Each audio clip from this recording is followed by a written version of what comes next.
Si te encontraras en una situación extrema de ansiedad o una urgencia en donde el único recurso que te queda es hacer y elevar una oración a tu Padre Celestial, ¿le pedirías a un niño o a un joven que ofreciera esa última oración en ese momento de urgencia?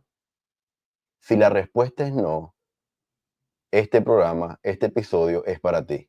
Mi nombre es Carlos Méndez y bienvenidos al Preludio. La obra más importante del mundo se está llevando a cabo ahora mismo como preludio esencial de la segunda venida del Señor. Sean todos bienvenidos el día de hoy a un nuevo video de este canal que he colocado por nombre El Preludio y cuya única función y finalidad es acelerar ese proceso de preparación para la segunda venida del Señor Jesucristo. Gracias a todos por sus mensajes de retroalimentación y por los saludos que me envían desde diferentes partes del mundo. Déjenme decirles que los leo y siempre estoy atento si puedo responder a uno que otro mensaje. Bueno, el día de hoy, como la portada del video lo dice, vamos a hablar de, a pesar de que habla en singular, el milagro, vamos a hablar de dos milagros, exactamente. Son dos historias que quiero traerles el día de hoy, pero quiero que rescatar que el propósito de este episodio, de este video, es que podamos tener conciencia de la magnitud del poder que emanan estas últimas generaciones de niños y jóvenes. Sin más preámbulos, vamos a pasar a la historia con la primera. Les dije que son dos. Bueno, la primera es el principal protagonista, el presidente, el profeta en su momento, Spencer W. Kimball. Y en este momento, esta experiencia se llevó a cabo en Nueva Zelanda. Bien, ¿qué ocurrió? Lo que ocurrió fue contado en un mensaje llamado Jesucristo, el Maestro Sanador, de octubre del 2005, fue contado por el presidente Russell M. Nelson. Y dice lo siguiente: jamás olvidaré la experiencia que vivimos mi esposa y yo hace ya 3 décadas con el presidente Spencer W. Kimball y su amada esposa Camila. Nos encontrábamos en Hamilton, Nueva Zelanda, para asistir a una conferencia con los santos. Yo no era autoridad general en aquel tiempo y se me había invitado a participar tanto en esa como en otras reuniones por el estilo en otras islas del sur del Pacífico, mientras era el presidente general de la escuela dominical.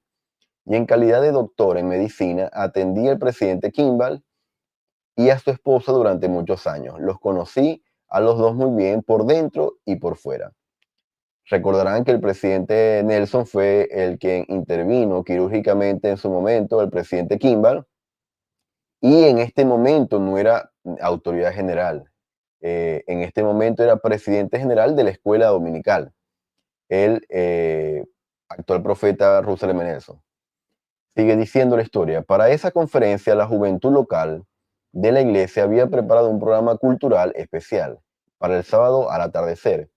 Lamentablemente, tanto el presidente Kimball como su esposa se pusieron muy enfermos con una fiebre muy alta. Tras haber recibido bendiciones del sacerdocio, se quedaron a descansar en la cercana casa del presidente del templo de Nueva Zelanda. El presidente Kimball le pidió a su consejero, el presidente Eldon Tanner, que presidiera el espectáculo cultural y pidiese las correspondientes disculpas por la ausencia del presidente Kimball y de su esposa. Entonces, esta era una visita ministerial, por lo que cuenta, del profeta Kimball, y parte del programa cultural era un espectáculo en donde los jóvenes iban a participar. Y estoy seguro que se habían preparado. Mi esposa fue a la presentación, continúa diciendo Russell M. Nelson, el profeta. Mi esposa fue a la presentación con el presidente Tanner y su esposa, y el secretario del presidente Kimball, el hermano Arthur Hickok. Y yo nos quedamos cuidando de nuestros afiebrados amigos. Entonces, van estos hermanos y se quedan con el presidente Kimball y con su esposa, el hermano en este momento, Russell M. Nelson, y este hermano Arthur Hickok. Sigue diciendo, mientras el presidente Kimball dormía, yo leía sin hacer ruido en su habitación. De pronto, el presidente Kimball se despertó y me preguntó, hermano Nelson, ¿a qué hora comenzaba el programa de esta noche? A las 7, presidente Kimball. ¿Y qué hora es? Casi las 7, le contesté. El presidente Kimball se apresuró a decirme, dígale a la hermana Kimball que iremos. Le tomé la temperatura al presidente Kimball y la tenía normal. Le tomé la temperatura a la hermana Kimball y también la tenía normal. Se vistieron rápidamente y subimos a un automóvil en el que se nos condujo al estadio del Colegio Universitario de la Iglesia de Nueva Zelanda. Al entrar el vehículo en el estadio, el público estalló en una muy fuerte y espontánea ovación. Fue algo muy fuera de lo normal. Tras haber ocupado nuestros asientos, le pregunté a mi esposa a qué se había debido aquella repentina ovación. Me dijo que cuando el presidente Tanner dio comienzo a la reunión, había pedido las correspondientes disculpas por la ausencia del presidente Kimball y su esposa debido a que se habían puesto enfermos. Enseguida se le pidió a uno de los jóvenes neozelandeses que diese la primera oración. Con gran fe, dio lo que mi esposa describió como una oración más bien larga, pero potente, en la que dijo, nos encontramos aquí 3.000 jóvenes neozelandeses, tras habernos preparado durante 6 meses para cantar y bailar para tu profeta, te imploramos que le sanes para que llegue hasta aquí. Después de que todos dijeron amén, entró en el estadio el automóvil en el que llevaban al presidente Kimball y a su esposa. Los reconocieron de inmediato e instantáneamente les dieron una ovación. Hermanos, es increíble esta historia y por eso quiero compartirlas con ustedes. Algunos podrán pensar, ¿qué tiene que ver esto con la preparación para la segunda venida, que es el propósito de este canal? Y es que yo he dicho en repetidas ocasiones, eh, leyendo y escuchando al profeta, de la manera en que se expresa sobre esta generación de niños y jóvenes que tienen y gozan del mismo poder que los jóvenes de Nueva Zelanda en los años 80, cuando ocurrió esta experiencia con el profeta Kimball y el hermano Russell M. Nelson. Y de verdad que es interesante porque hay algo que me llama mucho la atención, que dice que la oración fue poderosa, pero fue larga. Y la razón, entendiendo la historia completa, que por la que fue larga, es porque ese fue el tiempo de preparación en el que se estaban alistando el presidente Kimball y su esposa y el traslado posterior hasta el lugar en donde estaban reunidos toda esta multitud de santos de los últimos días. Pero la oración que dio este joven en presencia de los otros 3.000 jóvenes que se habían preparado fue impresionante, hermano. Fue impresionante a tal punto que levantó y sanó al profeta Spencer W. Kimball. De esa magnitud es el poder de nuestros niños y jóvenes, porque estoy seguro que también ahí había muchos niños en esa congregación, a pesar de que la historia habla de jóvenes. Bien, vayamos entonces a la siguiente historia. Recuerden, en la historia anterior hablamos de 3.000 jóvenes. Vamos a ver esta historia. Esta historia ocurrió en Estados Unidos, en la ciudad de Kansas, y fue relatada de manera personal por el profeta en ese momento, Thomas Spencer Monson. Y en una conferencia, un mensaje que se llama Consideren las bendiciones, de octubre del 2012, el presidente Monson dijo lo siguiente. Durante su mensaje dijo, quiero concluir con el relato de una experiencia reciente que tuvo un impacto en cientos de personas. Ocurrió hace 5 meses en la celebración cultural del Templo de Kansas City. Templo de Kansas City. Recuerden, tal como ocurre con muchas cosas en nuestra vida, en el momento parecía ser otra experiencia en la que todo salió bien. Pero al enterarme de las circunstancias relacionadas con la celebración cultural la noche antes de la dedicación del templo, me di cuenta de que el espectáculo esa noche no fue común y corriente, sino más bien extraordinario. Vamos a ver por qué fue extraordinario.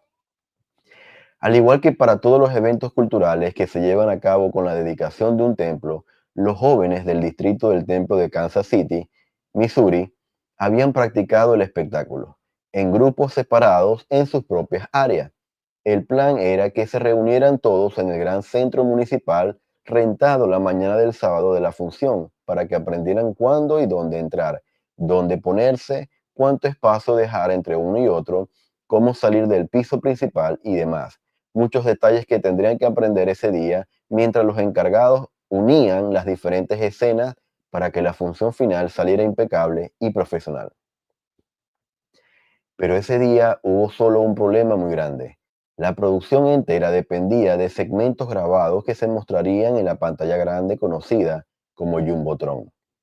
Esos segmentos grabados eran vitales para la entera producción. No solo unían las partes, sino que cada segmento televisado daba una introducción a la siguiente representación. Los segmentos de video eran el marco del cual dependían la producción entera y el Jumbotron no funcionaba. Los técnicos trataron frenéticamente de resolver el problema mientras los jóvenes esperaban, cientos de ellos perdiendo valioso tiempo de práctica. La situación parecía imposible.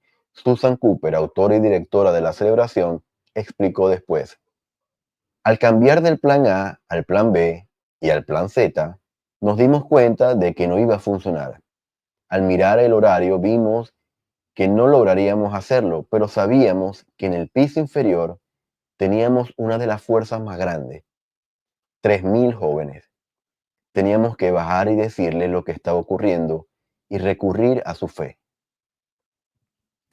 Una hora antes de que empezara a llegar la audiencia al centro, 3.000 jóvenes se arrodillaron en el piso y oraron juntos. Oraron por los que trabajaban en el Jumbotron, pidiendo que recibieran inspiración para saber cómo repararlo. Pidieron al Padre Celestial que compensara lo que ellos no podían hacer por la premura del tiempo. Alguien que después escribió acerca de ello dijo: fue una oración que los jóvenes nunca olvidarán, no porque el piso era duro, sino porque el espíritu se sintió hasta los huesos. En poco tiempo llegó uno de los técnicos para informarles que había descubierto y corregido el problema. Dijo que habían tenido suerte, pero todos esos jóvenes sabían que era más que eso. Cuando llegamos al centro municipal esa noche, no teníamos ideas de las dificultades que habían tenido. Nos enteramos después. Sin embargo, fuimos testigos de una producción hermosa e impecable, una de las mejores que he visto. Los jóvenes irradiaban un espíritu glorioso y poderoso que todos los presentes percibieron. Parecían saber exactamente dónde entrar, dónde ponerse y cómo interactuar con los demás artistas que los rodeaban. Cuando supe que habían practicado poco y que el grupo entero no había podido practicar muchos de los números, quedé asombrado. Nadie lo hubiera sabido. El Señor en verdad había compensado las deficiencias. Hermanos, y esta sería la segunda historia y es increíble también.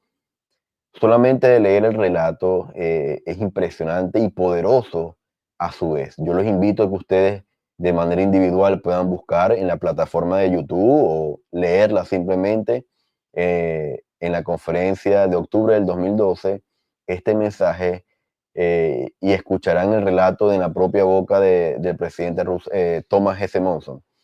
Y, y el milagro ocurrió, hermanos. El milagro ocurrió por la oración ferviente de 3.000 jóvenes al mismo tiempo. Hermanos, y ese es el mensaje que yo quiero transmitir en esta oportunidad.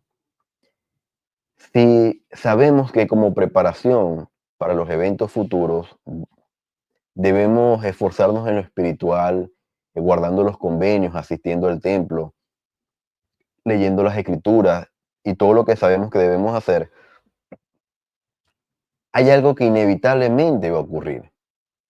Recientemente supe que muchos santos de los últimos días en Los Ángeles habían perdido sus hogares a raíz de los incendios devastadores que han ocurrido allá. Y estoy seguro de que muchos de esos santos estaban preparados espiritualmente. Sin embargo, fueron testigos como sus casas se consumieron. Y estoy seguro de que suplicaron fortaleza, eh, hicieron plegarias pidiendo ayuda al Señor. Y eso es lo que quiero que podamos visualizar que puede ocurrir en el futuro. A pesar de que debemos siempre esperar que lo mejor ocurra en nuestras vidas, debemos prepararnos igualmente para lo peor. Y no estamos exentos de que ocurran tsunamis, terremotos devastadores, huracanes, incendios devastadores igualmente alrededor de nuestra vida. Incluso nosotros mismos podemos ser parte entre las víctimas de estos desastres naturales. Y en esos momentos, hermanos, ese es el mensaje que quiero darle.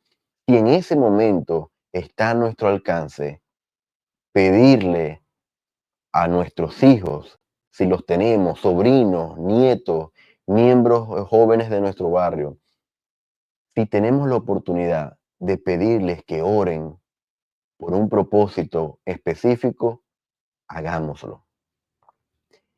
Hagámoslo. Esta generación de niños y jóvenes es la más preparada de todas las dispensaciones. Tiene la capacidad para afrontar los problemas y desafíos de esta última dispensación y de este preludio a la segunda venida del Señor. Usemos esa fuerza, así como en esta experiencia en Kansas City y como la oración en Nueva Zelanda, se usaron esos elementos para que el milagro ocurriera. Piensen que el milagro que quizás ustedes necesitan en sus vidas depende de la oración de un niño o de un joven.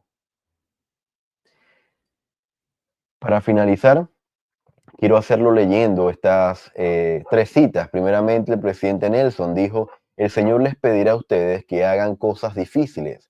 Voy a colocarlo en grande acá. El Señor les pedirá a ustedes que hagan cosas difíciles, pueden estar seguros de ello.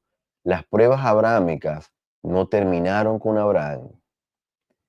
El presidente actual de los hombres jóvenes dijo lo siguiente, los fieles jóvenes de Sion navegan por una época asombrosa. Tienen el encargo particular de hallar gozo en este mundo de conmoción profetizada, sin llegar a ser parte de ese mundo que es ciego a la santidad.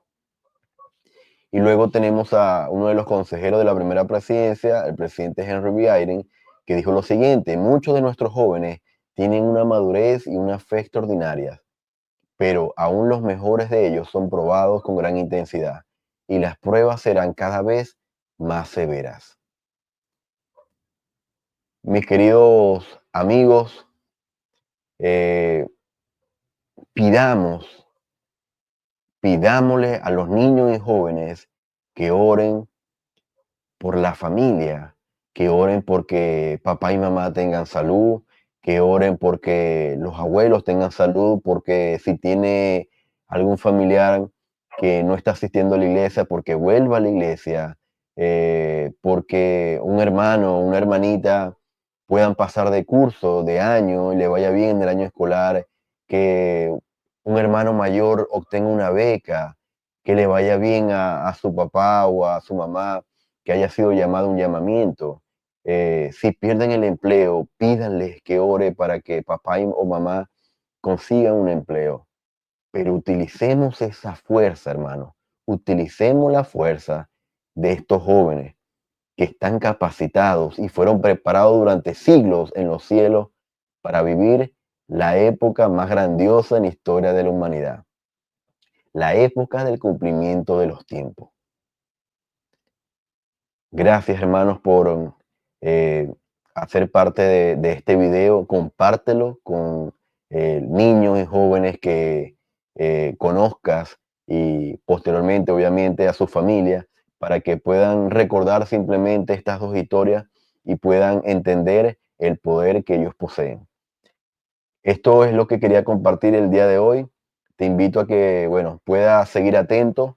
Les adelanto, bueno, ya lo irán a ver en el canal a través de las portadas que durante todo el mes de febrero voy a compartir una serie de los ángeles del Apocalipsis, los 7 ángeles con trompeta, en donde vamos a analizar y vamos a desmenuzar de qué manera nosotros podemos discernir que estos eventos, como parte del preludio de la segunda venida, van a ocurrir en los próximos años, meses, futuros. Gracias nuevamente, hermanos, y esto sería todo por el día de hoy. Nos vemos en un próximo video. Hasta luego.